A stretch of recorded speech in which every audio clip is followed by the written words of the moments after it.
Hola, ¿qué tal? Bienvenidos a una nueva edición de La City por Dentro en Mercado por Expertos. Hoy nos acompaña el doctor Jorge Riva. Es abogado, especialista en temas cambiarios y régimen penal cambiario, con quien vamos a charlar las distintas alternativas que se están presentando ante estas novedades. Hola Jorge, ¿cómo andás? ¿Qué tal? ¿Cómo estás? Muchas gracias por acompañarme. Yo agradezco que me hayan invitado a estar acá con ustedes. Muchas gracias. No, gracias a vos. Y verdaderamente, bueno, esta semana tuvimos algunas novedades con respecto a alguna ley que se ha sancionado, la ley 27.743, que estableció el régimen de regularizaciones de activos, más comúnmente generada para blanqueo, ¿no? Sí, sí.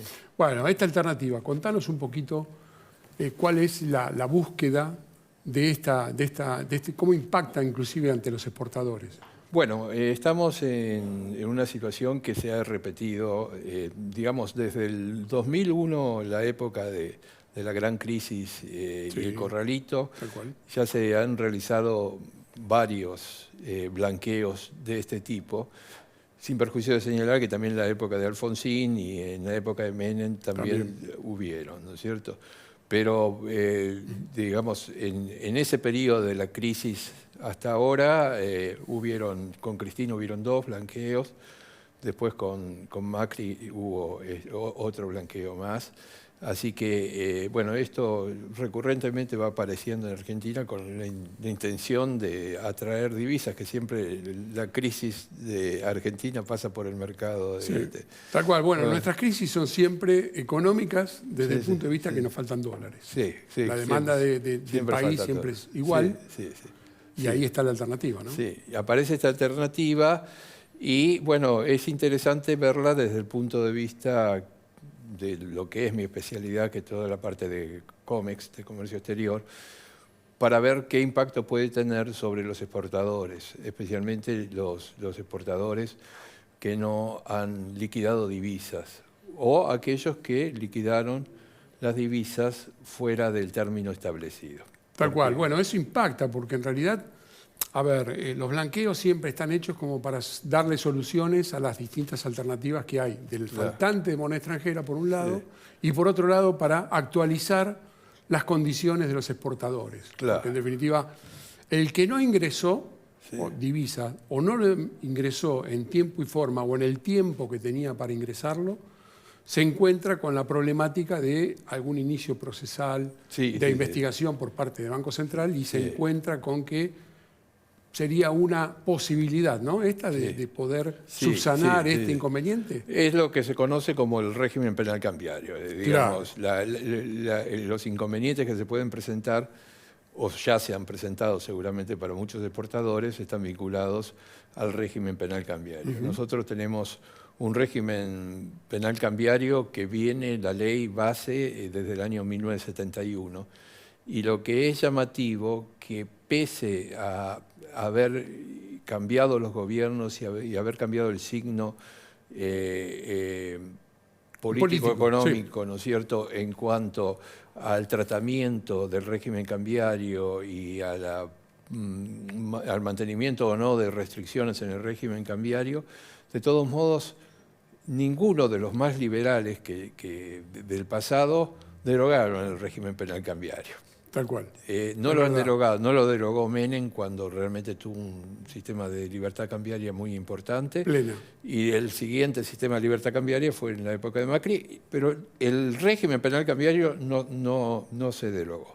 Eso es un tema que me gustaría después en algún momento de esta entrevista hablar sobre la posibilidad de pensar si por la ley de hojarasca, que en este momento se está trabajando tanto, si se elimina el cepo, que sería eliminar las restricciones cambiarias, se puede considerar que también debería eliminarse el régimen penal cambiario, ¿no es cierto? Hasta ahora, porque claro, el régimen penal cambiario tiene una característica, se mueve con normas, lo que se llaman normas de complemento. Jurídicamente se conoce como las normas que complementan el régimen porque tiene un sistema abierto que básicamente dice toda infracción a las normas cambiarias, todo incumplimiento de las normas cambiarias. Entonces después lo que determina cuál es el incumplimiento de las normas cambiarias es el hecho de las normas que dicta el Banco Central sobre el mercado cambiario. Entonces, Bueno, pero hay alternativas que lo replican sobre las condiciones que tienen que tomar los propios bancos, ¿no? Las propias entidades, que son las que quedan en el medio de esas alternativas. Sí. Y sobre todo en los últimos tiempos, no en los últimos tiempos del actual gobierno, sino me refiero del anterior, se persiguió mucho, ¿no es cierto? Distintas inspecciones buscaban, sobre la base del criterio de la genuinidad de las operaciones y la razonabilidad de las operaciones. La palabra genuinidad y razonabilidad no tienen límites muy precisos. Sí, ahí queda el criterio de cada entidad, claro. Y no lo uniformaba el propio Banco Central con una normativa que diga cuáles eran las condiciones. No bajó pautas, y esto ha dado lugar a promoción de sumarios cambiarios, o lo que es anterior, que se llama presumario, ¿no es cierto? Sí. Las inspecciones en los bancos, y el presumario es una etapa previa, ¿no es cierto? Pero hay cosas que realmente deberían ser modificadas sin duda. Por ejemplo, los presumarios, cuando se cierran y se pasan al sector de contencioso, que es el que promueve los sumarios, no hay una notificación previa a las partes inculpadas, como para que puedan presentarse y decir, no, un momentito, usted está cerrando por determinados motivos, a mí me parece injusto este cierre, y entonces podemos hacer otra prueba o podemos agregar otra documentación. Actualmente el Banco Central no notifica eso, y entonces de pronto, una mañana, se encuentran los directores del banco sumariados. Y después hay que esperar que pase toda la etapa de sumario en el Banco Central, que a lo mejor pasa largamente, ¿no es cierto?, porque la prescripción es muy larga, y ese es otro tema que me gustaría conversar. Y entonces, los sumariados, que no solo es la sociedad que tiene el Fondo de Comercio del banco, sino también los directores, el Consejo de Vigilancia. Sí. Entonces, se hace larguísimo, y después, si el Banco Central no termina archivando y lo pasa a la justicia, se presentan situaciones que son complicadas. Nosotros en nuestras defensas hemos tenido que acompañar a presidentes de empresas a tomar las huellas dactilares como si fueran un delincuente común, o si no, encontrarse con que un juez pide un informe ambiental y llega a su casa un asistente social para tomar un informe ambiental, y uno tiene que estar explicando a su señora por qué, por una causa penal. Entonces, yo creo que hay muchas cosas para modificar si realmente se sigue la línea que por lo menos se anuncia, ¿no es cierto?, gubernamentalmente, de tratar de liberar. Sí, lo más ordenado debería ser que se coloque en la situación que realmente corresponde un procedimiento de esas características. Claro.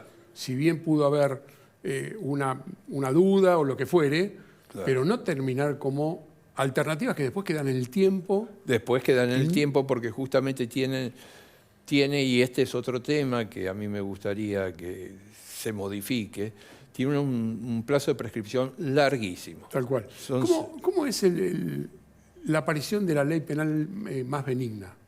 La ley penal más benigna es un principio que es para todo el derecho criminal, ¿no? Para cualquier delito.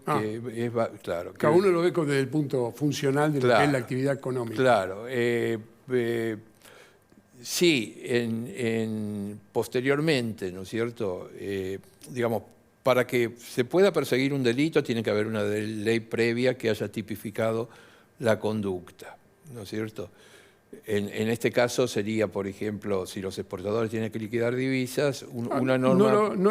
No lo liquidó en tiempo y forma, claro, o en la fecha que tendría que estar liquidándola. Perfecto, pero hay una norma primero tiene que haber una norma previa que le dice que tenía obligación de liquidarlo. Perfecto. Después no liquidó. Después, como pasó en el periodo de Macri, sale una disposición que determina que ya no hay obligación de liquidar. Bueno, eso es una situación más benigna.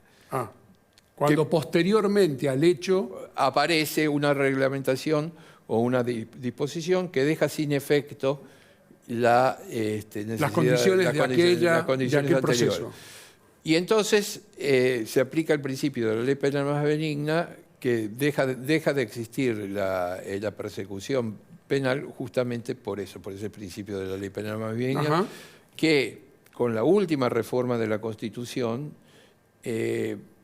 adquirió jerarquía constitucional, porque se incorporaron unos tratados internacionales que lo establecen dentro del tratado internacional. Eso es importante señalarlo. Ya no, antes era un principio que surgía del Código Procesal y del Código Penal, pero luego, con la incorporación constitucional de estos tratados, pasó a tener jerarquía constitucional.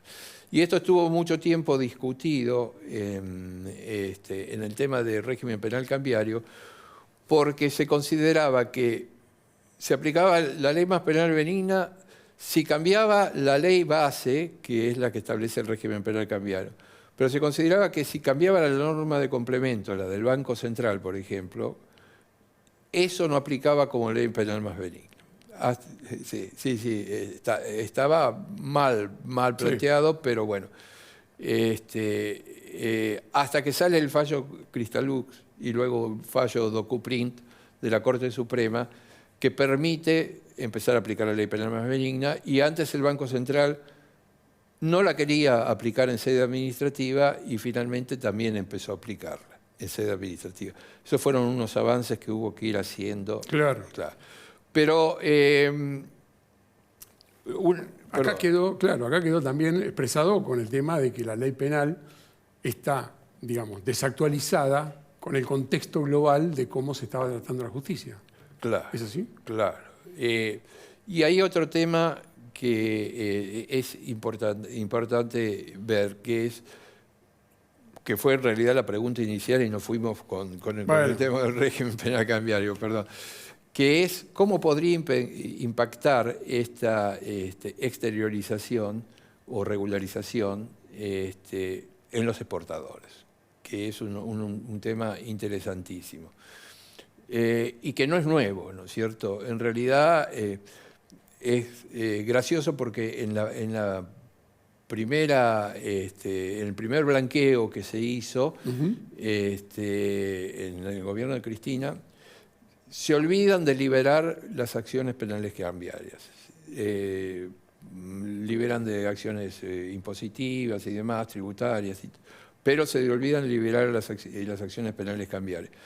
Y en ese caso hubo que sacar un dictamen especial del Departamento Jurídico, de los asesores jurídicos del Banco Central, para aplicarlo también a los que blanqueaban. Claro. Luego, en el segundo blanqueo de Cristina, sí, se lo puso especialmente que se liberara de las acciones penales cambiarias, y se fue más allá. Incluso se dijo que el Banco Central quedaba liberado de continuar o promover sumarios por los temas que estuvieran alcanzados por el blanqueo.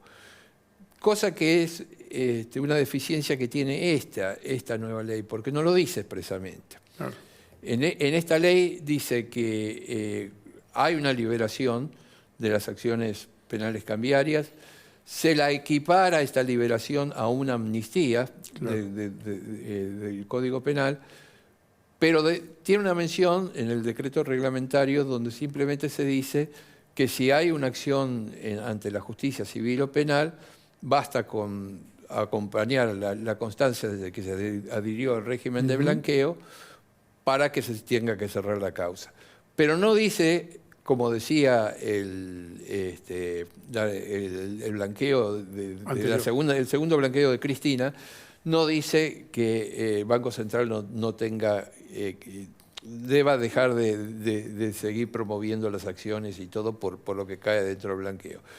De todos modos, yo creo que con lo que dice el decreto reglamentario y con lo que dice la ley, que es absolutamente clara en el sentido de decir que se libera de la acción cambiaria, Banco Central debería, es decir, no solo debería aplicarse cuando ya hay situaciones penales cambiarias en la justicia, sino también que debería aplicarse cuando están en la etapa del Banco Central.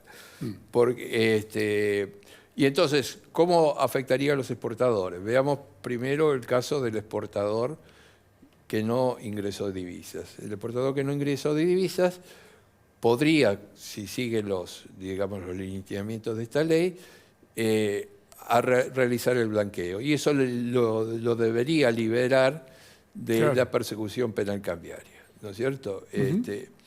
Entonces, el exportador en esas situaciones tiene un doble beneficio, ¿no es cierto? Tiene el beneficio de que quedaría libertado de la persecución penal cambiaria, haciéndolo extensivo, porque lo dice la ley esta de exteriorización, de regularización, ¿no es cierto?, que quedan también liberados los directores, los del Consejo de Vigilancia, los administradores y demás.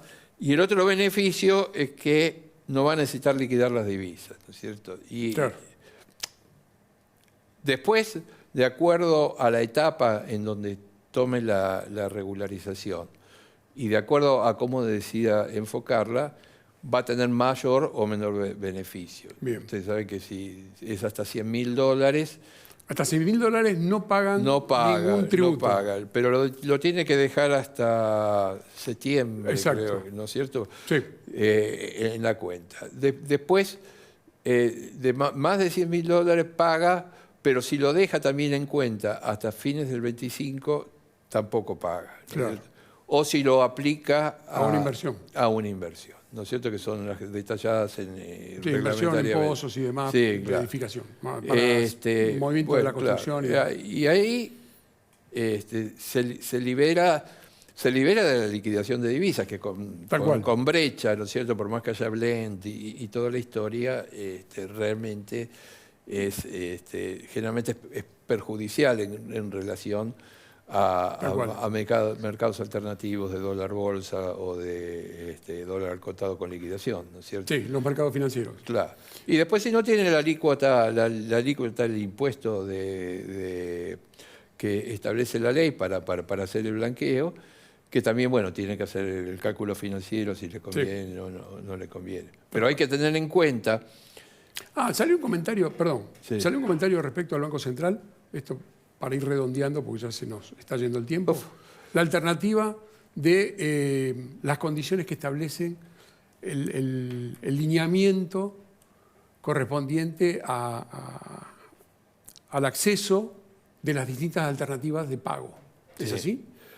Bueno, salió la comunicación del Banco Central que establece la cuenta especial que... Sí, abrieron todas las cuentas contables y demás para poder hacer el análisis y que quede separado totalmente de lo que es el movimiento. Claro, esto está, digamos, en realidad toda la estructura de esta regularización tiene su ley base, un decreto que la reglamenta, una reglamentación de AFIP, una reglamentación de la Comisión Nacional de Valores, una reglamentación del Banco Central y una reglamentación de la UIF, también la Universidad de Información Financiera, porque también es importante destacarlo. El origen. El origen de los fondos, si hay sospechas de lavado de dinero, entonces el banco tiene que hacer las denuncias. Lo que se agregó, por lo menos un comentario, porque no fue por norma, sino como una aclaración, es que el propio Banco Central dijo que los fondos que provengan del exterior no necesariamente tienen que ser desde la cuenta del propio cliente que repatria. ¿Es así? Sí, salió